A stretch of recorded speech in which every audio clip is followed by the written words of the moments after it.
Welcome to the Forager Podcast, where I talk with cottage food entrepreneurs about their strategies for running a food business from home. I'm David Crable, and today I'm talking with Beatrice Lattimore. Beatrice runs a small farm in Deland, Florida, and mainly sells jams and baked goods with her cottage food business, Beatz Sweets. Beatrice started selling items at farmers markets in 2012, but with two very young kids, it was just a side hobby for a few years. But then in 2016, Beatrice and her husband took a big leap when they decided to move into the countryside to fulfill a dream of living off the land. They bought a home on 5 acres and have completely transformed it into a full-functioning small farm where they raise animals and grow all sorts of produce. Beatrice now uses Florida's cottage food law to sell value-added products that she produces from the items that she grows on the farm. In this episode, she shares what it's taken to make their vision a reality. And with that, let's jump right into this episode. Welcome to the show, Beatrice. Nice to have you here. Hi, thank you. I'm so happy you found us, and I'm happy to be here as well. So, Beatrice, take us back to the beginning of Beatz Sweets. How did this all get started? When we freshly had kids, I was actually working full-time. My husband was working full-time. I was working in a bakery. So I started baking from home and making jams and experimenting with different sweet things and desserts. And I started selling at my local farmers markets. That's how I started off. And from there, I was just inspired to start my own business. I've always wanted to own my own business, but at the same time, we were just new to having kids. We were growing our family. So we were still working on other jobs, doing the same thing. And so what year was this? This would be 2012. Okay. And then you didn't actually get the farm until a few years after that, right? Yeah, 2016. So you were working at a bakery, so you already had experience making this stuff, and then you just wanted to start selling it at events and markets? Yeah, I started selling at our local farmers markets, and then I slowly started doing events and festivals. And then when we did decide to buy our first home, that's when it kind of made it difficult to work because of the small kids, and they were just starting school as well. So that's when I decided to turn Beatz Sweets into my full-time. So my husband still worked a full-time job, but I started working from home on my own small business at that point. And we bought our home in 2016, and that is also when we started our farm, our homestead. So I saw that you had a previous culinary experience too, like you actually took classes. Yeah, I went to Le Cordon Bleu. It was here in Orlando. I did the baking and pastry for the associate's degree. Then later on, I took a little break and I did the bachelor's, the online program for business. And just from there, I started working in the bakeries. I worked at the Walmart bakery, a couple local ones, a cupcake shop, and then I worked at a wholesale bakery. Yeah, so you have lots of food service experience. What do you think drove you from the beginning to pursue making food? Ever since I was a little girl, I always enjoyed baking. I literally started with the little Easy Bake Oven that my mom bought me. And I've also enjoyed selling things. I guess I've always been a business person. I liked doing the yard sales when I was little and just baking at home. I really like decorating and using my creativity for food items. So I like baking anything, and then cake decorating I really like to do on the side as well. And I saw your husband also has culinary experience. How involved is he in the business? He helps a little bit, but he also went to culinary school for cooking, but he did not finish that one. He found out working in the kitchen is not something he enjoyed anymore. But he does help me out, like when we're getting ready for events or like a big festival. He helps me, and he enjoys cooking at home, but not doing it as a job for sure. He found that out. So take me through the years of 2012 to 2016. That's before you actually got the farm. And I know you had really young kids, so I'm sure it was only a side gig. But what was the progression of your business like at that time? Pretty much I was working full time and then coming home to make the jams and the baked goods to prepare for the weekend farmers market I used to do. So in 2012, when you started your business, I know you focus on jams right now. Is that what you started selling? I mostly started selling baked goods and desserts, but I found out there was a lot of competition with that in farmers markets. So I started experimenting with different things. I started doing caramels, candied ginger, candied citrus zest. And that was a really unique thing. I started trying to sell things that people weren't selling at the farmers market already. And that is how I got into the jams, because when I was making the candied citrus zest, I had a lot of leftover, like the pulp of the oranges, like, the inside of the fruit. So I started making jams from there. And then the local farmers market I was selling at didn't have a jam vendor. So as soon as I started bringing those jams in, they were selling. So the customers definitely liked that. And I just kept going from there, experimenting with different fruits and flavors. So were you surprised by the reception to your jams? Yes, because I was brand new to making them, and I just learned from online, watching other videos, and people were liking them. Every time they taste tested them, they were very impressed, and they would take a jar home. So it's definitely something that I didn't think about doing until I started looking for other ways to utilize the leftover ingredients I had from making other products. And so it stayed kind of that way for 4 or so years, just you selling off and on at events and farmers markets before you got the farm? Yeah. The small business selling the desserts and all of that, and the baked goods, the breads, inspired us to want to grow more of our own things, like raise our own meat, eggs, vegetables. So that is why at the time we were renting a house, that is why we were inspired to find our first home with actual land so that we can start doing that for our family as well. What do you think was the driving factor to want to live off the land? I'm not sure.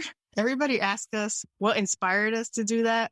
I have a feeling that it has to do with our family backgrounds. My dad, he grew up in Costa Rica, so his family always raised their own meat and vegetables.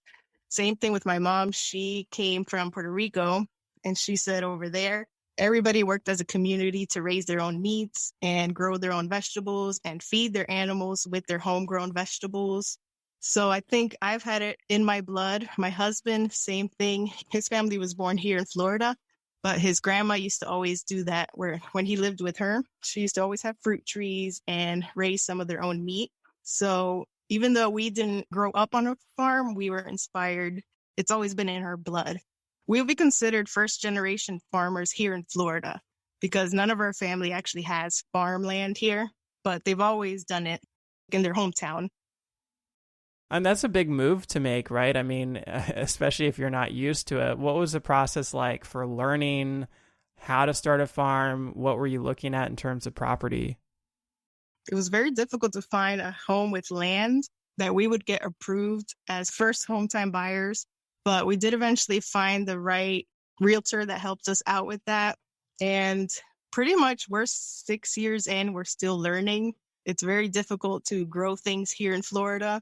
So we're still learning about the climate and improving our soil quality. But the property that we started with was basically a blank slate. It was already, for the most part, cleared land. And the elderly lady that used to live here, she didn't really use it for farming. So we basically got to start from just a fresh, clean slate. And how big is your farm? We have a total of 5 acres. About one of them is unusable. It's wetlands. So we have, I would say, four acres that we work on. So the nice thing about having this farm, right, was that you could just kind of continue your business and incorporate your farm into the business, I guess. Yeah, the main idea for buying the land was because I wanted to grow my own fruits, my own produce that I can use in my products, like having fruit trees and berry bushes to make my jams out of. I will say that the first few years we failed with growing fruit trees, so we still ended up using a lot of store-bought products for our jams, but we're slowly working on it again, planning more things so that eventually I have everything that I need from our own farm to make our products with. So you said that you started with a totally blank slate, right? So you started with a blank piece of land. Where is it at now? Right now, we are raising all kinds of animals, from meat chickens. We raise quails. We raise just a meat cow for our own family, pigs and sheep. And then we have multiple gardens. I have one garden reserved just for flowers and a couple just for vegetables. And right now we're in the process of turning the front of our property into a fruit orchard so that we can make and harvest our own fruits in the future. And we have I would call it a storage shed that I converted into our own little shop where I can sell my products. We have like one side of it just for our jams. And then the other side, we sell candles and sheep's milk soaps from our sheep milk that we collect our own selves and just some other little farm decorations. So we have an actual little farm store on property for when we do the open days. Customers come and shop right from our home. Yeah, I saw that you had those open farm days. So when did you start that and how did that go? I started the open farm days, I would say a year into our farming journey, because I was sharing our whole thing when we started on Facebook. And a lot of people kept asking if they could come visit or if we were open to the public. And so that's what sparked that. I started doing that because people kept asking us if they could come visit. So I went ahead and started doing the open farm days. And that actually worked out really good. We used to allow people to come and visit our farm and then shop from our products. So that is how we mostly started selling our products. We were still doing farmers markets, but we found out it was so much easier to just have people come to us. They get the farm experience and then they shop and support our business as well. And then we still did the festivals, but the open farm days definitely helped my small business out a lot. So did you stop doing the farmers markets then?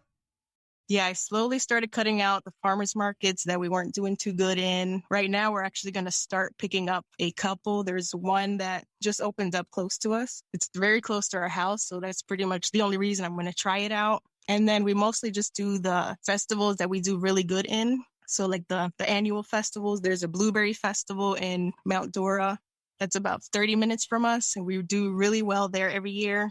So we kind of just pick and choose over the years what we have done good in and just cut out anything that we did bad on.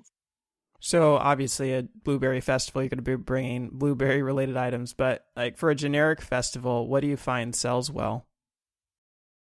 Just a regular farmers markets and events, jams for one sell good, and baked items that people can just pick up and eat really quick, like muffins and cookies.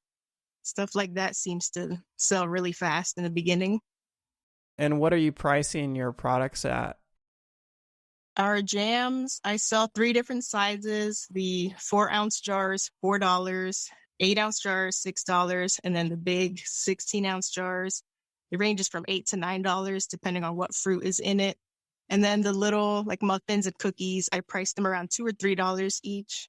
And the candles is also $6 for 8-ounce size, and we do the sheep's milk soaps for $5 a bar. And I also sell those in our Etsy shop as well for the same price. I don't know about your area, but those prices sound really low to me. Yeah.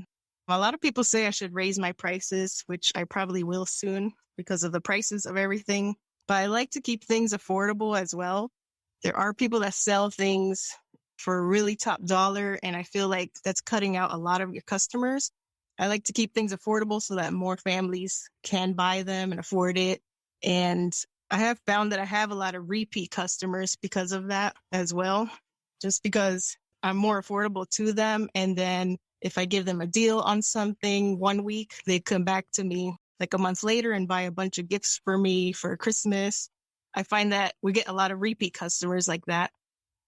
I noticed that on your website, you say it's very important to you to give back. Can you talk a little bit about that? Yes. What makes me the happiest is giving back and helping other people. Like my small business and our farm, we don't want to get rich from it. We really just want to be able to help people out that are in need. And we have been able to do that in the past, which is awesome. I always feel really good when somebody comes to us needing foods or needing anything, pretty much vegetables, and we're able to help them out. And I feel like even if I'm losing out money on gifting something to someone, I feel good about it. So that's why I do it. And in the beginning, when we were still new, we received so much help from our family, donations to get our farm started. So that is my special way of just giving back, because we would not exist if it wasn't for them. So I feel like no matter how much you give out, at some point in your life, it's going to come back to you. If not just, it just comes back to you. It comes back to you threefold or twofold. So with your business, I think you said that your husband works full time. Do you feel like you're making a substantial amount of money with the business, or are you just kind of running it more as a hobby? So right now, my small business and the farm is pretty much just side income, spending money. But we really want to work on, especially this year, trying to make it our full-time income. My husband, he's tired of working for other people. So he really wants to be like me and have our own business, make our own income by ourselves, be completely self-employed. So that is what we're really working on because we can do it. I've made a lot of money for my business, but I feel like we're not putting our all into it. So when we put our all into it and he's able to quit his job and we can do this full time, I feel like it can sustain us. But right now it's just side income. And when did you leave your job? Was that when you got the farm? Yeah. When we moved here in 2016, that is when my son started kindergarten. So it made it really difficult to still work. So that is when I started doing this full time. I was going to say, you said that you're not putting your all into it, but from what I can tell, you've done so much with your farm over the years. So I feel like you're kind of underselling yourself with that statement. Yeah, we just have to work on making a bigger income so that we can actually pay our bills. Well, you might need to raise your prices then. Yeah. Yeah. I need to take it more seriously and raise the prices. I mean, isn't a lot of the stuff that you're producing organic? Yeah, anything that we make from our farm would be organic. Any of the produce that we sell. The jams and the baked goods, not really, but sometimes I do try to use the healthier, like unbleached flours for the breads. And I'm slowly trying to be healthier for our own family and for our customers. Yeah, I mean, just based on the way that you operate and how you make everything, it feels like you could actually be selling on the premium end of things. But I understand your desire to, be affordable and try to help people as much as possible. And I also noticed that you sell like everything. I mean, on my website, it lists out all of the possible foods that you can make with a cottage food law, like all non-perishable foods. It seems like your menu is that entire list. And then at the end of it, you say, and I can make anything else if you ask. So it's actually really counter to what most of my guests say, which they say, you want to pare down, you want to niche down your menu. So can you walk me through that decision to offer anything and everything? Well, I found out that I don't like just concentrating on one thing. I get bored with it really easily. So having a very varied menu helps with my creativity and never getting bored of making the same exact thing over and over again. And also customers like it. I literally sell something for everybody. Whether you're on a diet and you can't have all the baked goods, well, you could buy a soap or a candle from us. Or if you're just looking for something to snack on or food to stock up your pantry, we have it all. So I don't like sticking to just one thing, especially with having the farm and the cottage food business. There's like a never-ending list of things I can sell. So I like to experiment with everything and then just find out what works, what doesn't work. And a lot of the ideas I've gotten is from customers as well, asking me, can you make this? Or have you ever made this? And then it turns out to be a hit. So I just add it to my menu. Yeah, I mean, it's pretty impressive how much you're making. I can definitely understand why you say that you make something for everyone. I just don't know how you manage it all. Like, it seems like it would be so overwhelming to try to have to go out and manage all those ingredients, all those recipes. Plus, you're running a farm, you're raising animals, you're growing produce. I mean, it just seems like it would be overwhelming. And then you have young kids on top of it. How do you feel like you're able to manage all these things at once? Well, I'm not going to lie. I do get overwhelmed sometimes, especially when we are preparing for a big event. It can get overwhelming because I homeschool the kids and my husband works full time. So I'm here doing everything. But that is another reason why we want to make this work for both of us so we can both be at home working on this. But for now, I just take it one day at a time, try to get as much done as possible and still keep up with my kids' schoolwork and the house duties. The farm work doesn't take too much of my day because I have my kids help. They're old enough to be able to help me on that. But as for making everything, I just try to start as early as I can. Like if I know I have a festival coming up in a couple months, I will start as early as possible, stocking up on products. As for like farm days or the smaller farmers market, it's not too overwhelming because I just try to keep products in stock at all times. It's just when we get ready for the big events, it does get a little overwhelming. So what's like the biggest event that you've gone to? The most successful one for us is that Blueberry Festival. That one we sell for 2 days straight. And both days we always end up selling out of products. Like no matter how much blueberry jam I make, I always sell out. I don't know how much I have to make in order to not sell out. Do you know how many people attend that event? They say about 200,000. And then they also have the Mount Dora Craft Festival, but we didn't do too well on that one. I think it was just too many vendors. So I think it was just too much vendor competition. So we didn't do that well. But the Blueberry Festival seems to do good every single year. So if you're doing it both days, what time are you selling out? On Saturdays, we usually sell out by 11. It starts at 9 in the morning. So by the end of the day, we'll really just have some candles and soaps to sell. We would have sold out of all the baked goods and the jams. And then Sunday, it tends to be a little bit slower, but we usually do sell out. It ends at 5, so we sell out around 3 in the afternoon. So you could actually do a lot better at those events if you just were able to make more of your product. Yes, and if there was more of those events locally, that would be good too. They're hard to find. I've signed up for like the Watermelon Festival, Strawberry Festival, but some of them don't do as well as this one. So I'm just trying to get a sense, like how much product are you actually bringing to that event and selling out in a couple hours? If I remember last year for the Saturday, I baked about 50 blueberry scones, I believe about 100 of the blueberry muffins. And then I had to have brought about 8 or 9 dozen of the jams. And that's how much I sold out in the first day for just those 3 categories. But then I also bring blueberry soaps, blueberry candles, and some other blueberry items. So at the events, I know obviously you're selling the blueberry jam at the Blueberry Festival, but what jam flavors have been the best at the farmers markets? I've done really good with spicy ones. I do one called Tropical Heat. It's mango, pineapple, papaya, and then I put like the hot pepper flakes in it. So people really like the spicy and sweet ones that they can eat with like crackers and cream cheese. And then other than that, the basic one, like just plain strawberry jam sells really good.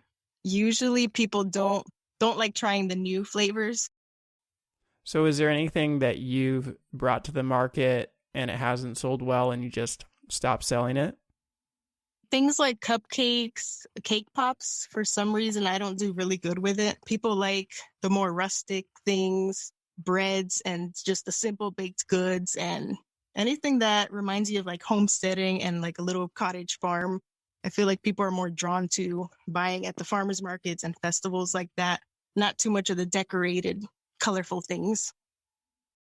So let's go into a little bit about how you promoted stuff, because I know you're really active on Facebook, YouTube, etc. So I don't even know how you have time to do that as well. But how have you promoted your business?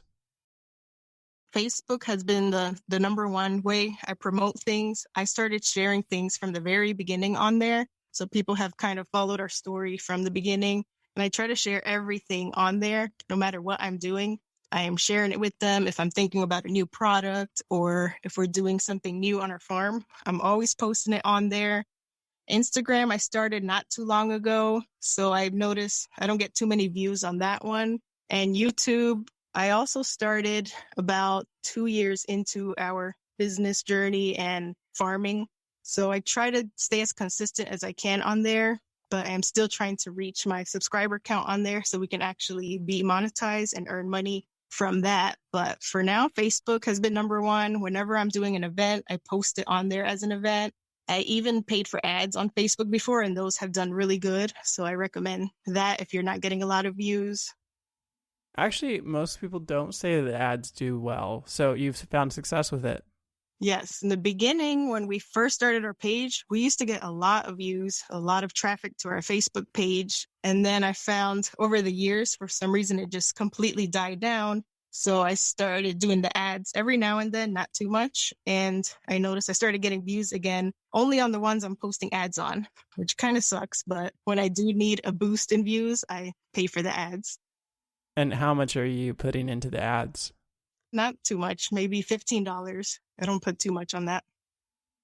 So I know you're really active on your YouTube channel too. You're posting videos all the time, and I can see some videos have really taken off. So I mean, that's like a whole nother job to try to create YouTube videos, and some of them are very well edited. Why do you put so much time into the YouTube? I like putting the recipe. I put some of my recipes and like tutorials on how to do things on YouTube just to teach other people how to do things from their own home. A lot of people feel like they can't do something or they're not good enough to do something. So I like to put those videos out there so they can learn too, because that's how I learned, by watching YouTube. And then I like sharing our farm, any farm videos as well, for the same thing, to inspire people to want to grow their own food, raise their own animals, start their own business, just to inspire people. A lot of people have told me that my videos have inspired them to want to do the same thing or have given them the motivation to start their own business. So that is my main goal from it. That's why I don't worry too much that we're not monetized now, because I know in the future we will be, and that will actually help with our income. But at the same time, in the meantime, I'm helping all these people out with just encouragement and inspiration.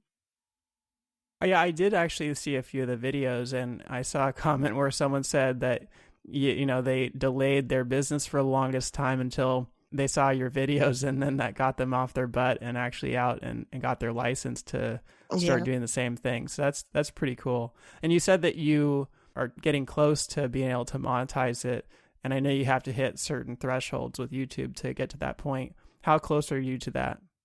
I'm about at 800 something. You need 1,000 subscribers, and then you need a certain amount of watch hours. But as long as I hit that 1,000 subscribers, I'll worry about the watch hours later. Definitely promote my videos more for people to actually watch them. But I'm pretty close. It's been, I think, about 3 years now. So I knew it was going to be a long journey, but I'm almost there. All right. So if some of the people listening to this podcast go and follow your YouTube channel, we might get you to that 1,000 subscriber count. So close. And I'll put a link to your YouTube channel in the show notes. I also saw that you did a giveaway on your YouTube channel. So you're collaborating with another company, I guess. So how did that work? The giveaway, they basically had to watch our video and then they had to comment what their favorite thing about fall was. So that entered them into a contest to win some of my products. I believe I gave away candles and soaps on that one. So that helps your channel grow as well, because people subscribe to your channel and they're looking forward to the announcement of the giveaway winner. And it also opens up a whole new world of other subscribers and other YouTube channels, because you follow each other's channels, they follow yours. So it helps your channel slowly grow.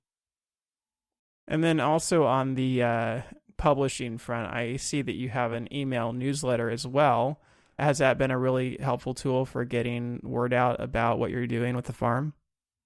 So the email newsletter, I started that because I saw another farm page that somehow their Facebook page just disappeared. They had a really big following and they just disappeared off the face of the planet. Facebook wouldn't explain why or anything, and they had to restart their whole page. So that kind of made me afraid. So I started inviting people to my email newsletter. It's still pretty small. I only have like 40 subscribers, and I basically give them just announcements before I post it on our Facebook page. But it is a good like backup plan so that I don't lose all my customers' information if something were to happen in the future. So I like to have it as just a safety net just in case. So I see on your website that it says that the vision for your farm is to be a farm where you can see food being grown right before your eyes.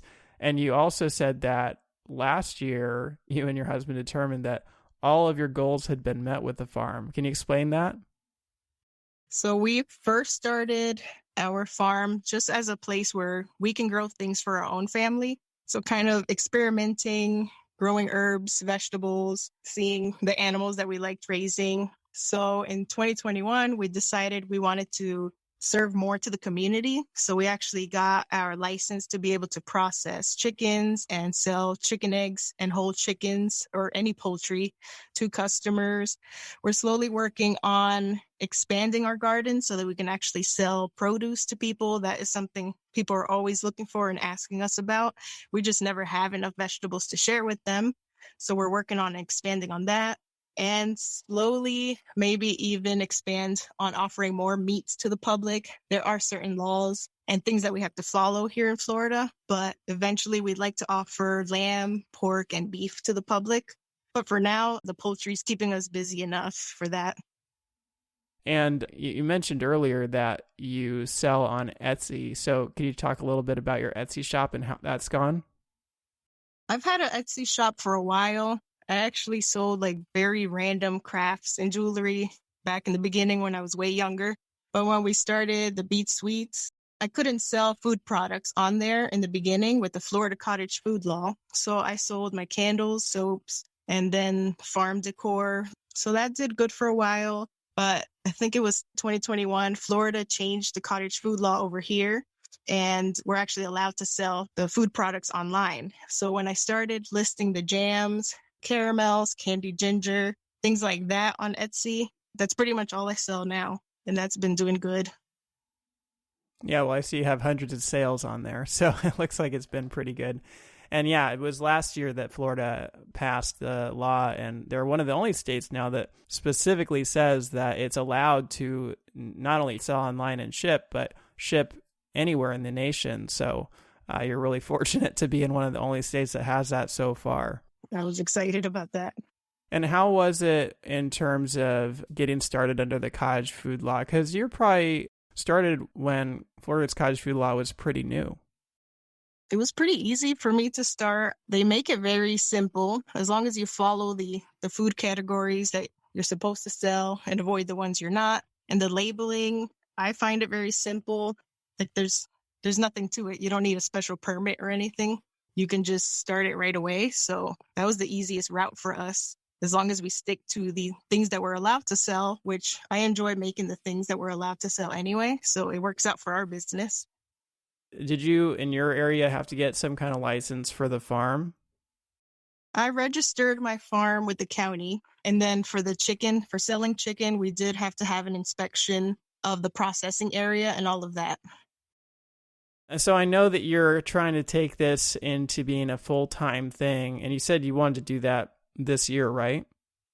Yeah, I'd like to get my husband to just enjoy life again because he's really down about having to work for somebody else. He really wants to be completely self-employed, and I feel like we could definitely do it together. If not this year, then that's at least a 2-year plan to just be completely self-employed with the help of our Beatz Sweets business and also the farm. I think it could definitely be done. We just have to work harder and put ourselves out there more, go to more places and sell, and do more events here on our farm too, to get more people to learn more about us, because we're kind of in the middle of nowhere. So we kind of have to go out to the customers and invite them to our farm so they can know where we're at. What'll be the point at which you decide that he can leave his job? Like, what will be the breaking point there? Well, right now, it's pretty much selling what he makes with his income. So the moment that we are selling that much every week or every month, it'll be safe to say for him that he can quit and we can just do this full time. And I noticed that it looked like your faith has a lot to do with your motivation with the farm. I saw a number of Bible quotes on your website. Is that a big part of the inspiration for building this farm? Yes, that is a very big part of it. We are very faith-based. Although we don't attend church very often, I just wake up every morning and thank God for another day and just listen to his word. And that's how I get a lot of my answers. When I am confused about something, about the next decision I have to make for our business, I always seek God's advice and always try to read the word. So he speaks to me and he pretty much already has our path written out for us. We just have to be quiet and listen. And I feel like a lot of the times we try to do something away from his path. That's when things go wrong or we start failing. But at the end of the day, he has our story written. So I always try to make sure I put him in everything and every decision that we make. And I make it publicly known as well on our social media. Always give people words of encouragement and just sharing the word with them as well, because a lot of people need it. What was a specific time when you felt like you had to reach out to God for an answer? For a while, I had to take a break on opening the farm. I needed to step back to really focus on what it is that he wanted us to do. To be very specific, we had a lot of animals that weren't really doing much for us. They were just really big pets. So I feel like as soon as we got rid of those, I felt a weight lift off my shoulders. We didn't have the stress of having to feed those specific animals and their vet care and all of that. So that is a time that I seeked God's guidance in helping us decide what it is that we had to do to make our lives a little bit less stressful. And we took a break on allowing people on our farm for a while just to work on projects here on our own, improving our property a little bit to make it safer for guests. Yeah, well, I mean, it's just amazing to see where you've come. I mean, there's not too many people that make that decision, make that leap of faith to move their whole lives out to the country to start a farm. But you've really done it. I mean, what does it feel like to, have had this vision, 5-6 years ago, and to be where you are today? It is amazing. Like every time I drive into our driveway, I still can't believe that we're here and we turned this property into what it is now, since we started it from such a blank slate. It feels really cool to also have documented all of that on YouTube and on Facebook, because I like to go back and look at pictures of when we first started. It's motivational for my own self just to see how far we've come, and the times that we feel like we can't do this anymore or we don't want to. We just look back at the pictures of how we started, and it re-inspires us to continue reaching for our dreams and what we want to do in the future. Well, it's pretty cool to see where you've come. And as you said, it is well documented on Facebook and YouTube. So I encourage people to check those out. So if people want to learn more about you, where can they find you or how can they reach out? The best way would be Facebook. You just type in Our Vision Farm. It should pop up on there. It's actually Our Vision Farm and Beatz's Sweets, because I post about both on there. And then our Instagram is also Our Vision Farm, Beatz Sweets. And then the YouTube is Our Vision Farm. You just type that in there and we should pop up. And then our website is www.beatzsweets.com. And Beatz is Beatz, and then Sweets, Sweets. Yeah, and I will put links to those all down in the show notes, so it'll be easy for people to find them. But yeah, it was cool to hear about your journey and about your path towards living off the land. And I just appreciate you coming on and sharing with us today. Well, thank you. It was fun. That wraps up another episode of the Forager Podcast. For more information about this episode, go to forager.com/podcast/58. And if you enjoyed this episode, please head over to Apple Podcasts and leave me a review. A review is the best way to support the show and will help others find it as well. And finally, if you're thinking about selling your own homemade food, check out my free mini course where I walk you through the steps you need to take to get a cottage food business off the ground. To get the course, go to cottagefoodcourse.com. Thanks for listening, and I'll see you in the next episode.